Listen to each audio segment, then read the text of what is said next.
नमस्कार प्यारे बच्चों, कैसे हैं आप सभी। तो आपके अपने चैनल पे फिर से आपका स्वागत है। और मैं सुरेंद्र सिंह एक नए सवालों के साथ कुछ और नए नए टॉपिक के क्वेश्चन आपको इसमें मिलेंगे और नए सवालों की हम चर्चा करेंगे। तो दोस्तों, आई होप काफ़ी बेनिफिट मिल रहा होगा इस प्रैक्टिस सेट से, और अच्छी लग रही है वीडियो तो भाई इसे ज़रूर शेयर करते रहा करो और इस वीडियो को भी फटाफट से शेयर कर दो। तो देखते हैं भाई आज क्या कुछ है जो हम चर्चा करने वाले हैं। तो ये है आज का पहला सवाल। इस पहले क्वेश्चन की अगर हम बात करें तो क्या कुछ है इसमें। एक ट्रक के मूल्य में 17% की कमी की गई और अब इसका जो मूल्य है वो ये हो चुका है। तो आपने ये पता लगाना है कि इसका ओरिजिनल प्राइस क्या रहा होगा, यानी कि 33, 32 और 948। ये भाई इसका प्राइस है। जो भी वैल्यू रही होगी ओरिजिनल वैल्यू, उसमें 17% की मैंने कमी करी तो मुझे ये वैल्यू मिल गई। अगर आप 100 रुपये में 17 रुपये कम करते हैं तो भाई कितनी वैल्यू रह जाएगी। तो आप कहेंगे भाई वैल्यू रह जाएगी 83, यानी कि ये अपने आप में 83 है। और मुझे क्या निकालना है भाई, मुझे तो इसका ओरिजिनल प्राइस निकालना है, यानी कि 100 की वैल्यू निकालनी है। मैं अब इसको अगर सिंप्लीफाई करता हूं तो आप देख पा रहे काफ़ी कैलकुलेटिव होने वाला है। लेकिन यहाँ पे आप एक लॉजिक लगाएं, क्या 83 से ये कट होगा। आंसर में क्या आपको यहाँ पे दिख रहा है भाई, पीछे डबल जीरो है तो आंसर में भी आपको डबल जीरो दिखाई देना चाहिए। क्या आपके सी ऑप्शन में ये चीज़ है। बस ये आपका आंसर, कोई परेशानी की बात ही नहीं थी इसमें। बहुत ही सिंपल अप्रोच से हमने इसे कर दिया। आगे बढ़ते हैं। क्या कहा गया, 4 और 900 के बीच का आपने मध्य अनुपात पता लगाना है।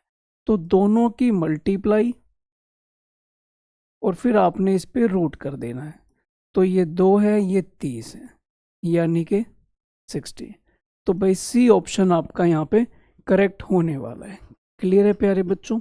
इसमें तो कुछ था नहीं, और मेरे को तो लगता है ये हर सेट में एक सवाल तो दिख ही जाता है कि मध्यानुपात क्या होगा। इसने कहा किसी भी वस्तु की खपत के 25% की वृद्धि होती है, ठीक है, ताकि कुल बजट में परिवर्तन ना हो, तो वस्तु की कीमत में कितनी गिरावट आई होगी। हम चाहते हैं कि जैसे ही आपका रेट यहाँ पे इंक्रीज हुआ तो हमने क्या किया भाई, खाना कम शुरू कर दिया और यहाँ पे खपत में वृद्धि हुई है। तो भाई क्यों, क्योंकि हमने यहाँ पे रेट में कमी की है। तो अब जरा ये बताएं कितनी कमी आई होगी। तो क्या होगा समझना, 25% की वृद्धि हुई है। 25% की वृद्धि हुई है भाई, मैं आपको बहुत शॉर्ट में बताता हूँ कैसे होगा ये। 25% का मतलब है कि आपने इसे बढ़ाया होगा ऐसे। तो आपने कम कितना करना पड़ेगा ताकि कोई फर्क ना पड़े। तो 25 एज इट इज, इसमें क्या क्या आपने 100 पे 25 बढ़ाएंगे तो वैल्यू कितनी हो जाएगी 125 मल्टीप्लाई 100। ये कट हुआ 5 पे और ये कट हुआ 20 पे। ऑप्शन नंबर डी आपका करेक्ट हो जाएगा। क्या इतनी बात समझ में आई भाई, कोई परेशानी तो नहीं यहाँ तक। चलें आगे। ओके, आगे बढ़ते हैं। क्या कहा गया, सेब, एक संतरा और एक आम का औसत मूल्य 36 रुपये है। तो भाई एक तरफ एप्पल है, फिर भाई संतरा है और आम है, मैंगो है। इनकी एवरेज है 36। अब 3 नंबर की एवरेज अगर 36 है तो क्या आप उनका टोटल कह सकते हैं 108 होगा। फिर इसने कहा एप्पल और ऑरेंज, इनकी एवरेज है 28 रुपये। क्या इनका टोटल आप कह सकते हैं 56 होगा। और संतरा और साथ में मैंगो, इनकी जो भाई एवरेज है वो 32 है। तो इसका टोटल क्या हो जाएगा, तो इसका टोटल हो जाएगा 64, 64 रुपये। तो एक संतरे का मूल्य क्या होगा। अगर मैं इन दोनों इक्वेशन को ऐड कर देता हूं तो मैं यहां पे देख रहा हूं, ऐड करने के बाद कुछ इस प्रकार की चीज आ जाएगी, ठीक है। और अगर मैं ये देखूं कि इनका टोटल ऊपर कितना है 108, यानी कि 108 इसकी वैल्यू है, ये उधर जाके माइनस हो जाएगा। तो आप कह सकते हैं ओ की वैल्यू यानी कि ऑरेंज की वैल्यू कितनी आ रही है 12 रुपये। ये आपने पता लगाना था। बहुत ही सिंपल सा छोटा सा क्वेश्चन, ठीक है जी, कोई दिक्कत की बात नहीं है। आगे बढ़ते हैं। 8 और 12 का तीसरा समानुपात, ये भाई अगेन आप देख सकते हो रेशो से दूसरा क्वेश्चन आया है। तो भाई आपने तीसरा प्रोपोर्शनल निकालना है, तो क्या करते हैं भाई, बाद वाले का स्क्वायर डिवाइड बाई ये पहले वाला। अगर हम देखें तो 144 डिवाइड बाई 8, यानी कि कट करते हैं तो कितने पे जाएगा, 18 पे। ये इसका आंसर। बहुत ही ज़्यादा सिंपल से सवाल है भाई प्यारे बच्चों, आप देख पा रहे हैं। अगला क्वेश्चन काफ़ी बेहतरीन है, ठीक है, और बहुत ही सिंपल भी है। कह रहा कौन सी संख्या है जिसमें 20 जोड़ दूं, इन चारों में से कौन सी संख्या है जिसमें 20 ऐड करने पे इनमें से मैं किसी से भी भाग करूं तो कंप्लीट डिविजिबल हो जाए, पूरी तरह से विभाजित हो जाए। मैंने ये देखा कि भाई 18 से भाग होने का मतलब क्या है कि 18 का टुकड़ा 9 होता है, यानी कि वो नंबर 9 से भी भाग होना चाहिए। ठीक, क्योंकि भाई मैं 18 का रूल लगाऊंगा तो थोड़ा सा टाइम कंज्यूमिंग होगा। मैंने क्या किया, छोटे नंबर उठा लिए। अब 18 के अंदर भाई 9 होता है, मैं चेक करता हूँ 9 से कौन सा नंबर डिविजिबल होगा। तो देखें भाई जरा कैसे, इसने कहा है कि 20 जोड़ने पे अगर आप इसमें 20 ऐड कर देते हैं तो क्या ये 544 हो जाएगा। इस पे मैं 9 का रूल लगाता हूँ, क्या 9 का रूल लग रहा है, नहीं लग रहा। तो 9 का रूल कहता है सम ऑफ डिजिट, 5 4 9 तो कट हो गया, रिमाइंडर इसमें 4 बच गया, तो ये तो गलत हुआ। अगले में मैंने 20 ऐड किया तो ये कितना आ जाएगा, तो ये आ जाएगा 504। इसके अंकों को जोड़ के देखा तो 9 आ रहा, ये डिविजिबल है। ये नंबर आपका डिविजिबल। बट मैं एक काम करता हूँ, औरों को भी चेक कर लेता हूँ कंफर्मेशन के लिए। मैंने इसमें 20 ऐड किया तो कितना आ गया, 534। अब मैं 5 और 4 9 कट गए, रह गया 3। अब भाई 3 तो 9 के पहाड़े में आता नहीं, तो ये गलत हुआ। इसमें 20 ऐड करता हूँ तो ये हो गया 524। अगेन देखूं तो ये भाई कट गया, 2 रह गया, इसका रिमाइंडर 2 बच रहा है। बट हमें तो क्या चाहिए था, proper divisible. Option number B आपका करेक्ट हो गया, यानी कि 484। हमें यहाँ पे भाई कोई भी एलसीएम वगैरह निकालने की आवश्यकता नहीं पड़ी। ठीक है जी, क्लियर है, इतनी बात समझ पा रहे हो। चलो आगे बढ़ते हैं फिर। अरुण आदित्य काम को अलग अलग 8 दिन और 12 दिन में पूरा कर सकते हैं। एक तरफ है अरुण और एक तरफ है आदित्य। ठीक है जी। ये 8 दिन में करता है और दूसरा 12 दिन में करता है। पहले मैं काम करता हूँ, इनका एलसीएम ही ले लेता हूँ। तो 24 एलसीएम आ गया, ये 3 एफिशिएंसी, इसकी 2। अब इसने क्या कहा, 2 दिन अकेले कार्य करने के बाद आदित्य ने काम छोड़ दिया। अब इस वाले भाई बंदे ने क्या किया, 2 दिन काम किया। अब 2 दिन में आदित्य ने कितना काम किया होगा, तो 2 दिन में 2 की रफ्तार से 4 काम किया होगा। इसका मतलब 20 काम तो अभी भी रहता है। इसको करने के लिए मैंने कहा अरुण इस काम को भाई पूरा करो। अरुण ने कहा ओके। 20 काम है, 3 की रफ्तार से करेगा तो 20/3 यानी कि 6 सही 2/3 दिन। ऑप्शन नंबर ए आपका यहाँ पे करेक्ट हो जाएगा। क्या ये बात समझ में आती है प्यारे बच्चों, क्लियर है, कोई परेशानी नहीं। आगे बढ़ते हैं, क्या कहा गया, एक दुकानदार ने एक टेबल का अंकित मूल्य 2500 रुपये रखा। 20% की छूट, 10% की छूट उसने, यानी कि 2 डिस्काउंट दिए हैं। तो बताओ टेबल का विक्रय मूल्य क्या रहा होगा। क्या ये सवाल क्लियर है। अब देखिए जरा, 2500 रुपये की चीज थी। पहला डिस्काउंट 20%, दूसरा डिस्काउंट है 10%। तो आपने पता लगाना इस टेबल का विक्रय मूल्य क्या होगा। तो हमने देखा कि 2500 का 20% क्या होगा भाई, 500 रुपये, यानी कि ये चीज रह गई 2000 की। 10% और माइनस करेंगे तो इसका 10% यानी कि 200 और कम करेंगे तो कितने की चीज रह गई, 1800। तो आप कह सकते हैं कि जो आपका ऑप्शन नंबर ए होगा वो करेक्ट है। बहुत आसान था, क्योंकि यहाँ पे एक तो पहली बार डिस्काउंट की जो परसेंटेज वो भी बड़ी सिंपल सी थी, स्ट्रेट थी। ठीक है, 10% 20% एक बहुत ही ईजी होता है फाइंड करना। तो आपने देखा कि बड़े प्यार से आंसर आ चुका है। अगला सवाल देखना। अब ये देखो भाई जरा, ये देख के ही ऐसा लग रहा है कि पता नहीं क्या कुछ पूछने वाले। चलो देखते हैं। 3 साल पहले कस्बे की जनसंख्या थी 2.5 लाख, यानी कि 2,50,000। 2,50,000। पिछले 3 वर्षों में इसमें 3%, 4% और 6% की वृद्धि हुई है। तो कस्बे की वर्तमान जनसंख्या ज्ञात कीजिए, क्या होनी चाहिए। तो हमने देखा कि पहले साल वृद्धि हो रही है 3%, यानी कि 100 वाली चीज पे 3 बढ़ेगा तो आप कह सकते हो भाई 103 हो जाएगा। ठीक है, फिर कह रहा है 4% बढ़ गई, यानी कि वैल्यू हो जाएगी 104 मल्टीप्लाई फिर 6%, 106/100। और अगर मैं इनकी मल्टीप्लाई करता हूँ फिर तो भाई मुझे काफ़ी वक्त लगेगा। ठीक है, तो कैसे करेंगे वो समझना।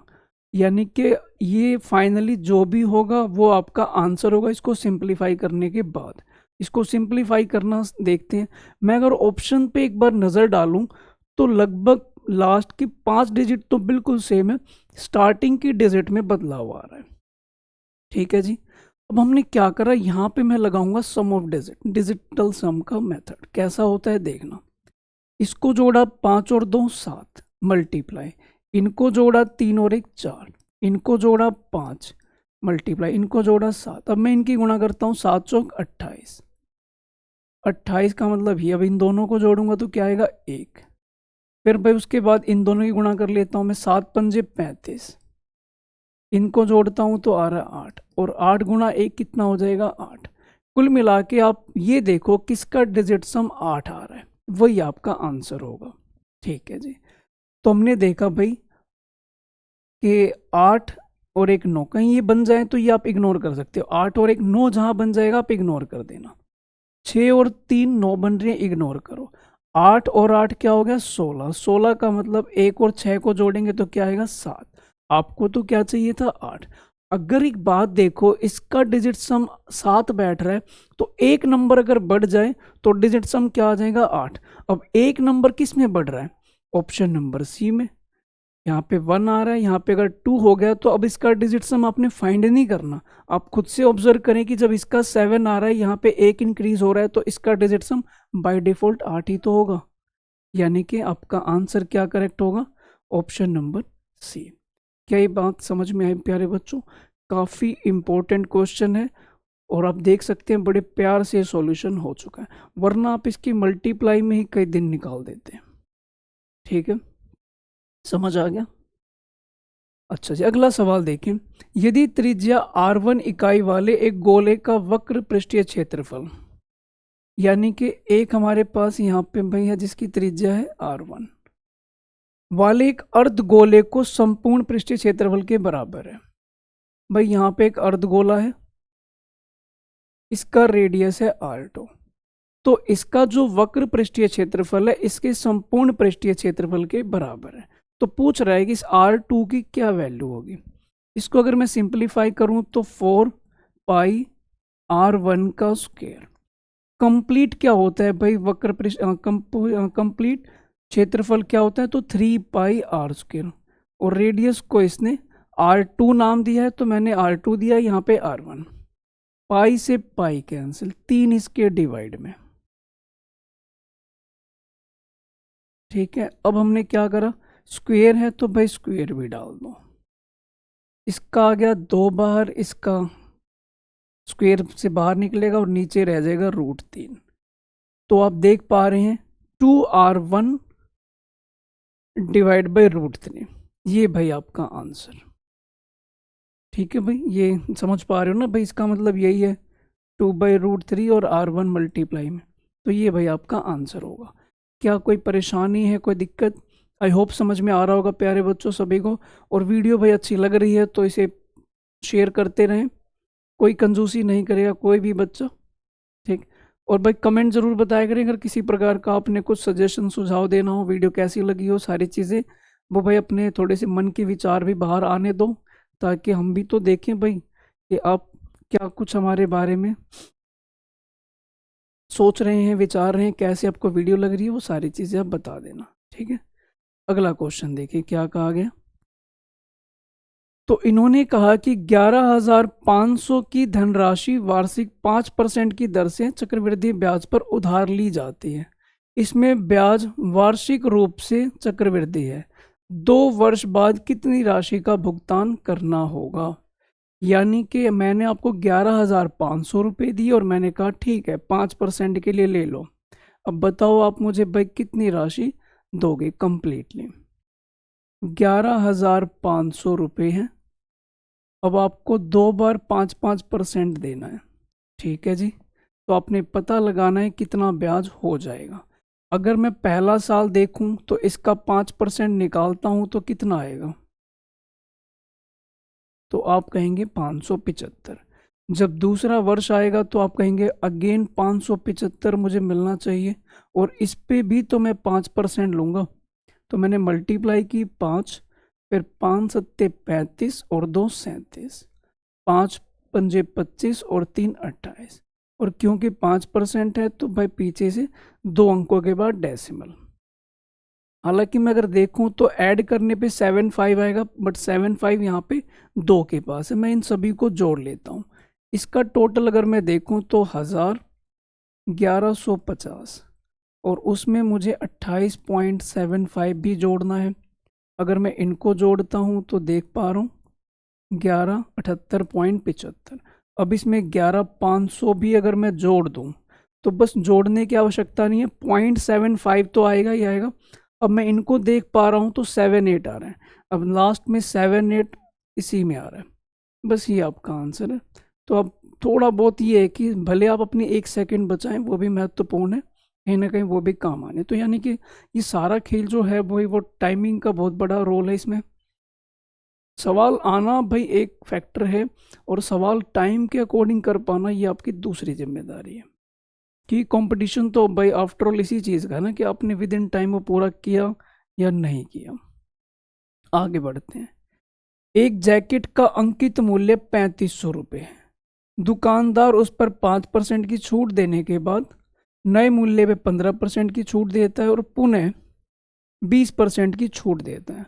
बताओ भाई कितना भुगतान करना होगा। 3 डिस्काउंट, मौज कर दी भाई इसकी। तो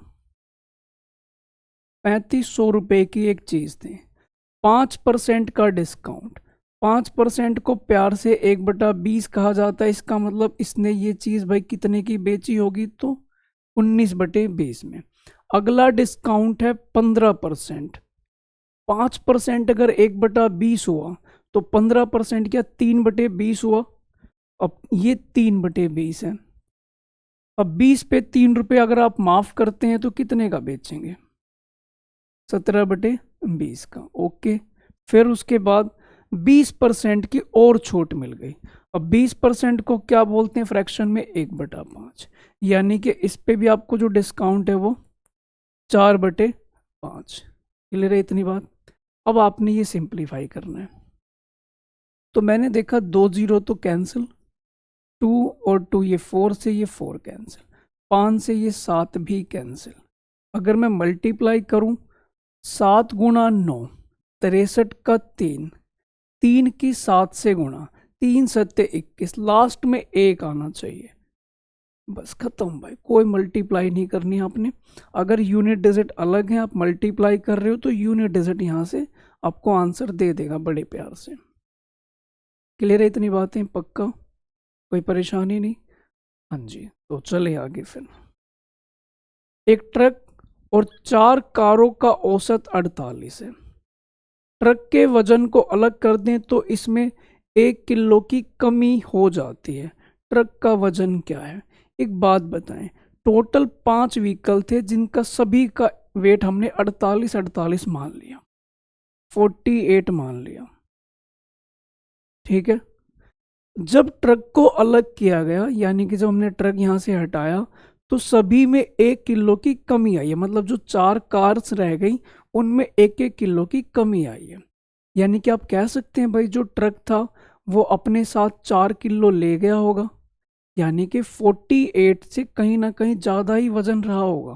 कितना ज़्यादा रहा होगा, तो वो क्योंकि इनमें 1-1 की कमी आई है तो वो अपने साथ सभी का 1 किलो वेट ले गया था। कुल मिला के 4 किलो वेट वो अपने साथ ही ले गया जब उसको अलग किया गया। कुल मिला के अब कह सकते हैं ट्रक का वेट जो था वो 52 किलो था। क्या ये बात समझ में आई। सिंपल सी बात है, अगर किसी के जाने से कुछ कमी आ रही है तो वो जो गया है भाई वो काफ़ी हैवी था, कहीं ना कहीं जो है उनसे तो ज़्यादा ही था। तो 48 से तो ऊपर ही था, तो 48 से कितना ऊपर था ये आपने देखना है। तो भाई उन सब में 1-1 किलो की कमी आई है, तो टोटल 4 कार है तो 4 किलो की कमी हो गई। यानी कि आप 4 इसको जोड़ दीजिए, आपका आंसर आ जाएगा। उम्मीद है समझ आ गया होगा अच्छे से। चलो जी आगे बढ़ते हैं, क्या कहा गया। ए की आय बी से 40% अधिक है, तो बी की कम कितनी है। ये तो भाई बहुत परसेंटेज का मोस्ट कॉमन क्वेश्चन है जीडी में। 40% को मैं लिख सकता हूं ऐसे, इसने कहा 40% ज्यादा है तो कम कितना होगा। ये 40 सेम रहेगा एज इट इज, नीचे क्या होगा, ये ज्यादा है तो इन दोनों को जोड़ के लिखेंगे, मल्टीप्लाई बाई 100। इससे ये गया और इससे ये गया, 200/7। अगर मैं भाग करता हूं तो कितने पे जा रहा है, तो 7 दूनी 14, कितना रह गया 6, 7 अट्ठे 56, कितना रह गया 4, तो 28, 4/7। ओहो, इसने ऑप्शन में गड़बड़ की हुई है, इसकी जगह पर ये रहना चाहिए 28, 4/7। ऑप्शन नंबर डी आपका करेक्ट हो जाएगा। क्या समझ पा रहे हो प्यारे बच्चों, चल सकते हैं आगे। और भाई वीडियो कैसी लग रही है ज़रूर बता के जाना, मेरा बिल्कुल बेसब्री से इंतज़ार रहेगा कि भाई मेरे प्यारे बच्चे क्या कुछ दिल में है उनके, जान तो सके कम से कम।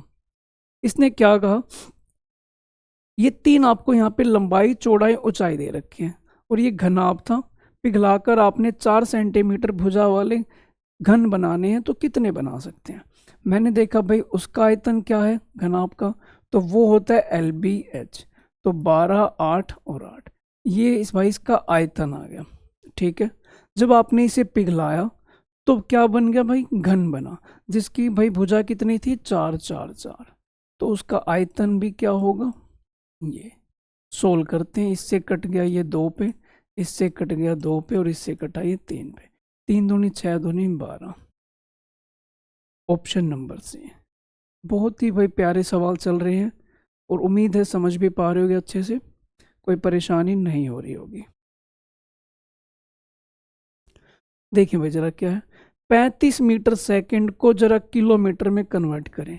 अब क्या चाहिए भाई आपको, मतलब क्या चाहते हो कि भाई जीडी वाले इससे आसान क्या सवाल दें।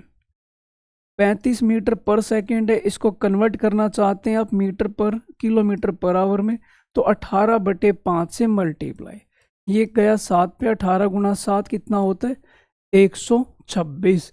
ये भाई आपका आंसर हो जाएगा। क्या इतनी बात समझ में आ रही है भाई, ओके रिपोर्ट है। चलो देखते हैं अगला सवाल, काफ़ी लंबा चौड़ा सा क्वेश्चन है देखने में, ठीक है, बाकी इतना मुश्किल पाएगा नहीं। देखें कैसे क्या हो सकता है, समझना जरा। एक है यश, ये अपना काम करता है 49 डेज में। दूसरा है नमन, ये अपना काम करता है 35 दिनों में। तीसरा कौन है, सौरभ, ये अपना काम करता है 7 दिनों में। तो ये हमें तीनों के डेज मिल गए, मैं पहले इनका एलसीएम ही ले लेता हूँ। इनका एलसीएम लेते हैं, दूसरे पेन से लूंगा मैं एलसीएम, तो 49, 35 और इसका एलसीएम। अब देखिए भाई कैसे लेंगे, 49 को मैंने लिखा 7 × 7, 35 का मतलब होता है 7 गुणा 5, 7 आप पहले लिख चुके हो तो सिर्फ 5 लिखो, और ये 7 पहले से ही मौजूद है, तो आप कह सकते हैं भाई जो इनकी मल्टीप्लाई है वो आपका एलसीएम कहलाएगा। मैंने इनको ऐसे ही लिखा, मल्टीप्लाई नहीं की, ऐसे ही लिख दिया, ठीक है, बाद में करेंगे मल्टीप्लाई। अब 49 से डिवाइड करोगे तो ये 7 और 7 तो हट जाएंगे, क्या रह जाएगा 5, ये डिवाइड करने में आसानी रहेगी इसलिए ऐसे लिखा है। 35 से भाग करेंगे तो 7 गुणा 5 हट जाएगा, सिर्फ क्या रह जाएगा 7, और जब मैं 7 से डिवाइड करूंगा तो क्या रह जाएगा, तो आप कहेंगे 35। ये भाई इंडिविजुअल इनकी एफिशिएंसी कार्य क्षमता भी आ चुकी है। ओके, उसके बाद क्या कहा गया, यदि वे बारी बारी से एक एक दिन इस प्रकार से कार्य करते हैं, पहले दिन यश कार्य करता है, नमन दूसरे दिन और सौरभ तीसरे दिन, ठीक है, और फिर से चौथे दिन यश आता है, और ये क्रम चलता रहता है जब तक कि ये काम इनका पूरा ना हो जाए। तो कार्य को पूरा करने में कुल कितना समय लगेगा। ये भाई बिल्कुल पहला दिन था, कौन आता है, यश आता है, 5 काम करके चला जाता है। दूसरे दिन फिर ये आता है नमन, 7 काम करता है। तीसरे दिन फिर ये आता है 35 काम। फिर चौथे दिन आएगा दोबारा से यश, और 5वें दिन ये, और छठे दिन ये, ठीक है। तो आपने क्या करना है, कुल कितना समय लगेगा ये आपने पता लगाना है। अब हम ये देख लेते हैं टोटल वर्क कितना होगा। तो 7 की मल्टीप्लाई हमें 5 से करनी है, तो ये कितना हो जाएगा 245। ठीक है भाई, बात समझ में आती है। अब ये देखें हम काम कितना हो रहा है 3 दिनों में, आप देखो जरा कितना काम हो रहा है। तो 35 7 42, 42 और 5 ये आपका 47। यानी कि आप ये कह सकते हैं कि 3 दिन का जो काम है वो कितना है 47। ठीक है जी। अब हम ये देखते हैं कितना काम और हमें टाइम लगने वाला है। तो 47 में ऐसे नंबर से मल्टीप्लाई करो कि इसके नज़दीक पहुंच जाए। तो मैंने ये देखा कि अगर मैं इसके 4 से मल्टीप्लाई या 5 से करते हैं, तो 5 से मल्टीप्लाई करता हूँ तो भाई इसके नज़दीक पहुँच सकता हूँ। तो मैंने इसकी 5 से मल्टीप्लाई की, इधर भी और इधर भी। तो इधर मैं देख रहा हूँ 5 सत्ते 35, 5 चौक 20 और 3 23, और इधर मुझे 15 दिन लग चुके हैं। ठीक है। अब भाई ये 235 काम हो चुका है। अब मैं बुलाता हूँ किसे, अब बारी आती है अगेन, 15 दिन हो चुके हैं। अब जब 16वां दिन आएगा तो फिर से कौन आएगा, ए आएगा काम करने। उसे 1 दिन पूरा लगेगा और वो 5 काम करके जाएगा। यानी कि 240 काम हो चुका है। अब भाई 16 दिन लग चुके हैं। अब अगली बार कौन आएगा, अगली बार आएगा ये। ठीक है। अब भाई एक बात देखो आप जरा, जब ये आएगा तो पूरे दिन में 7 काम करवाना है, मुझे सिर्फ 5 ही काम करवाना है क्योंकि ऑलमोस्ट काम तो खत्म है।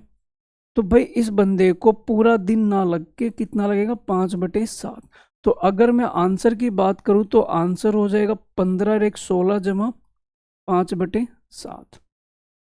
ये भाई आंसर आएगा। अब इसने एलसीएम ले रखा है तो भाई हम एलसीएम ले लेते हैं। तो 16 गुना 7 112 और 5 117/5। तो कहीं पे है आपका आंसर ऑप्शन नंबर डी। तो ये भाई जो आपको सवाल दिख रहा था इतना लेंदी, तो भाई उसकी कहानी कुछ इस प्रकार से थी। ठीक है प्यारे बच्चों, समझ में आई ये बात। यानी कि जिस चीज़ जैसे काम करने के लिए इसने बोला है बस आप उसे वैसे फॉलो करते हुए चलो। ठीक है जी, समझ में आती इतनी बात। ओके, आगे बढ़ते हैं। सबसे बड़ी संख्या जो 286, 1001 और 2420 को भाग कर सकती है वो x है। तो x/2 का मान क्या होगा, यानी कि ये सभी x नहीं है, ये x/2 है।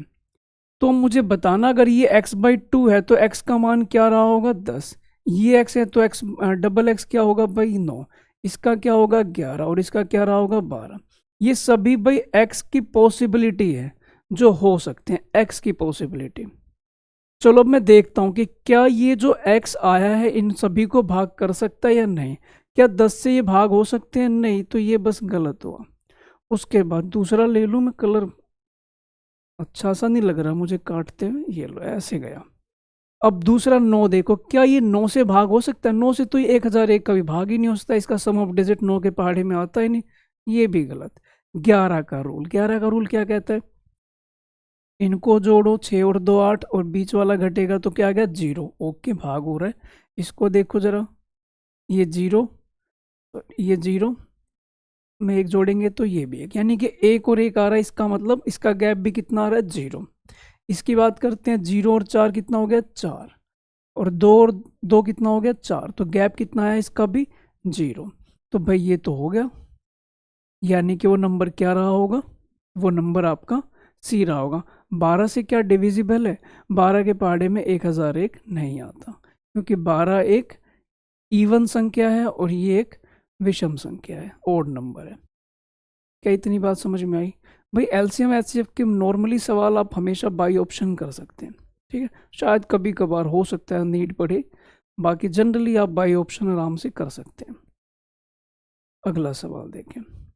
4 किलोमीटर की दौड़ में ए बी सी में से प्रत्येक समान चाल से दौड़ते हुए क्रमशः, ये भाई इनकी प्लेस वैल्यू है 1 2 3। ए बी को 1 किलोमीटर से पछाड़ देता है, इसका मतलब ये हुआ कि जब रेस खत्म हुई तो बी जो है वो 1 किलोमीटर पीछे था, यानी कि उसने बस 3 किलोमीटर की दौड़ लगाई थी, ए ने पूरी 4 कंप्लीट कर दी। फिर बी और सी में जब देखा गया तो भी उनके बीच में भी 1 किलोमीटर का डिफरेंस था। यानी कि अगर ये कुछ ऐसा था, जब ए यहाँ था तो B 1 किलोमीटर दूर था। ये A और B की कहानी थी। फिर जब बारी आई B और C के कंपेयर की, तो A तो चला गया। फिर जब B यहाँ पहुंचा तो देखा B जब यहाँ पे आया तो इसके 1 किलोमीटर दूर यहाँ पे C था। ठीक है, तो ये कुछ कहानी थी। अगर उस दौड़ में जो सेम दौड़ थी उसमें आपने पता लगाना है कि A ने C को कितने से पछाड़ा होगा, यानी कि C कितनी दूर रहा होगा। तो हमने देखा ये है 3 प्राणी A B C। जब ये 4 की दौड़ पूरी करता है उस टाइम तक ये 3 की करता है, और जब मैं B और C की बात करता हूँ तो ये अगर 4 करता है तो ये 3 करता है। इससे मैं रेशो निकाल लेता हूँ। इसको फिल किया 3 से, इसको फिल किया 4 से। ये 16, ये 12, ये 9, ये इकट्ठी रेशो आ गई। हम ये देखें A अगर 16 भाग रहा है तो C यहाँ पे 9 भाग रहा है, यानी कि 16 मीटर की रेस में कितने से हरा रहा है इसको, तो 7 से। तो 1 मीटर की रेस में कितने से हराएगा, 7/16 से। पर रेस तो कितने की हो रही है, 4 किलोमीटर, यानी कि 4000 मीटर। तो हम मल्टीप्लाई करेंगे 4000। ये लो 1000 से भाग किया, ये 4 से। अगर हम देखें तो 4 से कितने पे जा रहे हैं, 25। 25 गुणा 7 175, यानी कि ऑप्शन नंबर C आपका करेक्ट है। क्या ये बात समझ में आई भाई? काफ़ी प्यारा सा क्वेश्चन था। आप देख सकते हैं, कोई परेशानी है, दिक्कत है तो बता सकते हैं। ठीक है जी, आगे चलते हैं। दुकानदार अपने पुराने स्टॉक को क्रय मूल्य से 25% की हानि पर बेचता है, लेकिन 30% कम वजन का उपयोग करता है। बताना उसको कितने का प्रॉफिट या लॉस हुआ होगा, ये आपने पता लगाना है। यानी कि पहले तो कहता है कि मेरे को नुकसान हो रहा है, बड़े आंखों में आंसू लेके कहता है नुकसान हो रहा है, लेकिन फिर भाई शैतानी दिमाग जागता है और वो कम वजन तोलता है, और फिर देखो कि क्या अभी भी प्रॉफिट में है या लॉस में है, देखते हैं। उसने कहा कि 25% का मुझे लॉस हो रहा है। लॉस कितने का, 25% का मतलब है 1/4। एक तरफ मैंने लिखा CP, एक तरफ लिखा SP। वो कह रहा है कि मैं 4 रुपए की चीज़ है, मैं उसको 3 में बेच रहा हूँ, यही मतलब हुआ। लेकिन 30% कम वजन देता है। अब 30% का मतलब क्या होता है, इसका मतलब है 3/10, यानी कि 10 रुपए की चीज़ पे वो 3 रुपए कम देता है। यानी कि वो अपनी दुकान से अगर 7 रुपए की चीज़ दे रहा है तो सामने वाले से 10 रुपए ले भी रहा है। इसका मतलब ये हुआ। अब मल्टीप्लाई कर दो, कितना हो जाएगा, 28। इसकी मल्टीप्लाई करेंगे तो क्या हो जाएगा, 30। देखना 28 की चीज़ 30 में अभी भी बेच रहा है वो, 2 रुपए का मुनाफा 28 पे। कुल मिला के प्रॉफिट वाली लाइन में जा रहा है।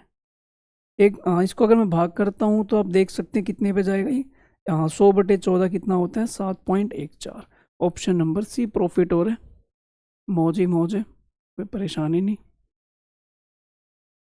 तो भाई ये थे आज के सवाल, और उम्मीद है भाई सवाल आपको काफ़ी पसंद आए होंगे, और जो तरीके हमने फॉलो किए वो तो भाई आपने देखे होंगे काफ़ी अच्छे थे। कैसे हमने भाई बड़ी बड़ी कैलकुलेशन को भी शॉर्ट तरीके से सोल्व किया, क्योंकि भाई एक तो सवाल की डिफ़िकल्टी होती है थोड़ी, और एक आपका कैलकुलेशन वाला पार्ट होता है, यानी कि 2 ही हैं चीज़ें जो परेशान करती हैं। सिंपल क्वेश्चन में तो भाई आपने बस अपनी एक्यूरेसी मेंटेन करनी होती है, क्योंकि सिंपल तो सभी करने वाले हैं, लेकिन वहाँ पे एक्यूरेसी मैटर करेगी कि क्या आपने वो सिंपल सवाल भी कहीं ऐसा तो नहीं जल्दबाजी में गलत कर दिया हो। तो वहाँ पे आपने पीछे नहीं रहना। एक मुश्किल सवाल हो सकता है कि भाई सभी के लिए ही तो मुश्किल होगा, ऑब्वियस सी बात है। तो वहाँ पे अगर आप एक आधा गलत भी कर देते हैं सपोज, तो फिर भी आप इतने पीछे नहीं होंगे। अगर आपने इजी सवाल गलत कर दिया फिर भाई आप उस भीड़ में काफ़ी पीछे हो जाएंगे। ठीक है, तो आपने सारी चालाकियाँ स्ट्रेटेजी के साथ ही आगे बढ़ना है। ठीक है, ये किसी वॉर से कम नहीं है। ठीक है, तो भाई वॉर तो शुरू हो जाती है जब इस एग्ज़ाम में आप बैठते हैं। तो प्यारे बच्चों, आज की क्लास में इतना ही। हम मिलते हैं नेक्स्ट वीडियो में। तब तक भाई आप अपनी इस तैयारी को और भी अच्छे से चलाएं, और किसी प्रकार के भाई कोई भी आपका सजेशन है तो हमें कमेंट करके ज़रूर बताएं। ठीक है, मिलते हैं नेक्स्ट वीडियो में। तब तक अपना ख्याल रखें, अपनी पढ़ाई जारी रखें। Thank you very much.